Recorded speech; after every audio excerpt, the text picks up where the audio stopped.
School shooting drills' emotional impact is now at the center of some parents and students questioning why these simulations have become so realistic. It was very emotional. I started to cry.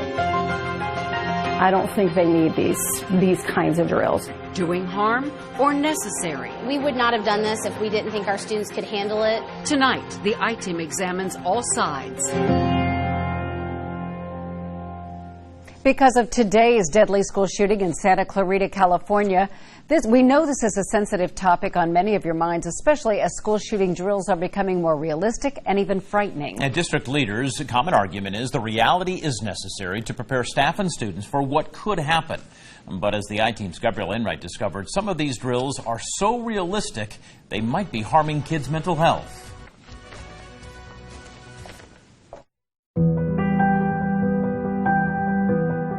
Littleton, Colorado, 1999. For many of us, the 12 killed and 21 hurt at Columbine High School on that April 20th day forever changed our school shooting perception.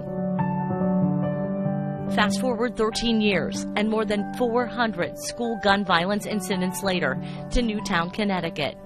That perception was deeply tested again after the Sandy Hook mass shooting left 20 first graders and 6 adults dead. And 19 years and more than 700 school gun violence incidents after Columbine, including 17 killed in Parkland, Florida, it all hit home last December in Richmond, Indiana. A former Dennis Intermediate student died by suicide after forcing his way into the school, causing an active shooter incident. While FEMA school shooting incident numbers date back to the 1970s, last year, including Richmond, they hit an all-time high, 110 incidents. This year, there have been 67. That means local districts are always preparing. Franklin High School sophomore Samantha Earnhardt knew ahead of time her school would be holding this active shooter drill. It was scary. I knew it was happening, but I still jumped. Still, she says the sound made as trainers fired blank cartridges upset her. I started to cry. It was very emotional. I just don't know. It's a really horrible situation if that were to actually happen. District officials said the drill's emotional trauma ended up meaning 6 of Sarah's classmates had to be escorted out of the school during the exercise. We would not have done this if we didn't think our students could handle it. While Franklin's principal said the drill's reality was necessary to prepare students and staff, Dayton Children's child psychologist Dr. Julie Stuckey, I don't think they need these kinds of drills. Is now questioning districts that implement the practice, telling the I-Team the latest research she references shows drills can traumatize students and teachers.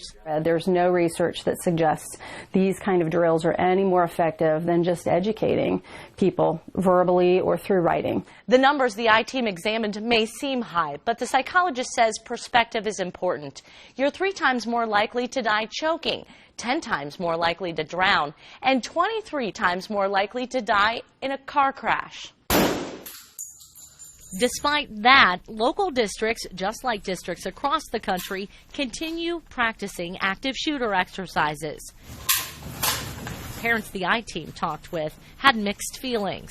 Knowledge is power, and I think we need to teach even a 3-year-old, hey, if you see somebody with a gun and someone tells you to do something, you do it. I don't think it's appropriate for a 7-year-old. I think it's just too young.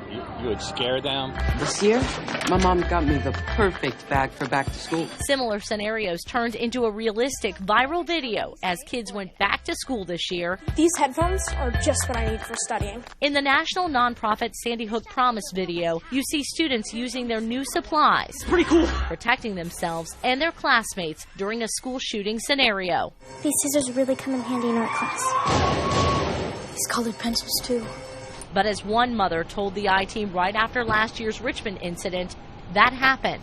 She said they were hiding under their desks and they had sharpened pens and pencils to make weapons and had scissors. They were prepared to fight. It can be a real lifesaver. Yes. I showed parents the emotional video. After seeing that, what are your thoughts? Wow, I guess I'm definitely going to talk to my 9-year-old. No parent the I-Team talked with wanted to have a conversation with their kids about school shootings. But all of them said the reality of today and drills turning more and more real has left them no choice. For the I-Team, Gabrielle Enright, News Center 7. The psychologist the I-Team talked with said if a child acts differently after being part of an active shooting drill, they may need to talk with a professional. The expert said parents have to watch out for changes in behavior or even sleep patterns and consider having them talk with a counselor if they have nightmares and keep talking about what they saw. Live right now on our new and easier to use WHIO streaming app, the I-Team's full interview with the child psychologist you just heard from. That is a free download on your Roku, Amazon Fire, and Apple TV devices.